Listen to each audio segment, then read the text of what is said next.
Beetroot தயிர் பச்சடி சொல்லி தரப்போகிறேன். அரை பீட்ரூட் பொடி பொடியாக நறுக்கி வச்சுருக்கேன். அதுக்கு துருவி வச்சுருக்கேன். அதுக்கு தேவையான தேங்காய், 2 கடுகு, இஞ்சி, பச்சை மிளகாய் எல்லாம் 2 ஸ்பூன் தண்ணி விட்டு அரைச்சி நைஸாக அரைச்சி வச்சுக்கணும்.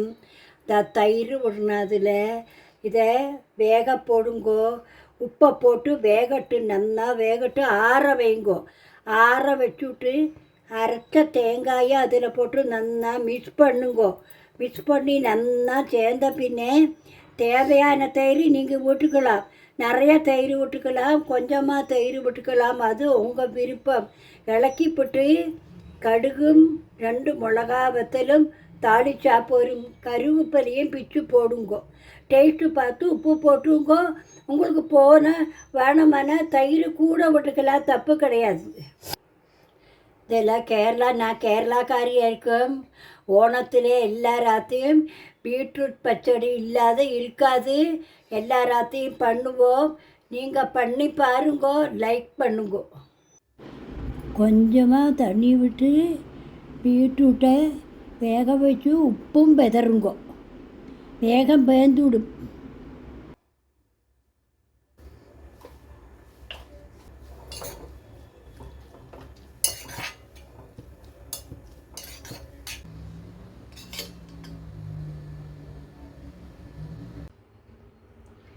பீட்ரூட்டு உப்பு போட்டு வேவிச்சாச்சு.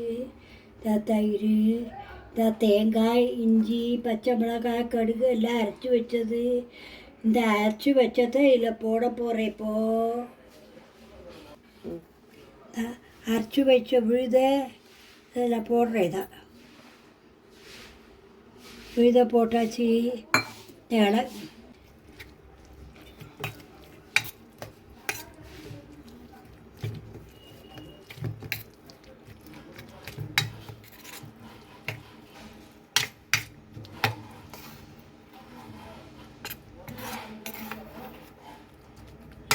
தேவை தேங்காய் அரைச்சாச்சு. தயிர் விடுறேன்.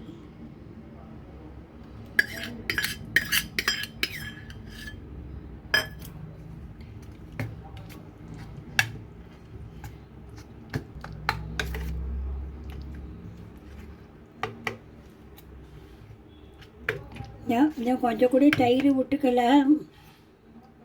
உங்களுக்கு தேவையான தயிர் விட்டுக்கோங்க. உப்பு போட்டாச்சு.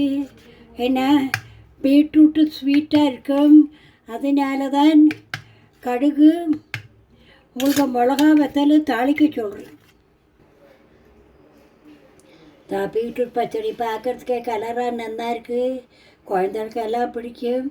வயசானவங்களுக்கெல்லாம் பண்ணி கொடுங்க, நல்லா இருக்கும். சாப்பிட்டு பாருங்கோ. சூப்பராக பண்ணியிருக்கேன். நீங்கள் லைக் பண்ணுங்கோ. நீங்கள் லைக் பண்ணினா தான் எனக்கு இன்னைக்கு இம்ப்ரூவ் பண்ணி உங்களுக்கு போடணும்னு தோணும். அதனால லைக் பண்ணுங்கோ. நீங்கள் கமெண்ட் பண்ணினா தான் நானும் திருப்பி திருப்பி ஓரோன்னு உங்களுக்கு போட்டுகிட்டே இருப்பேன். அதனால் கமெண்ட் பண்ணுங்கோ.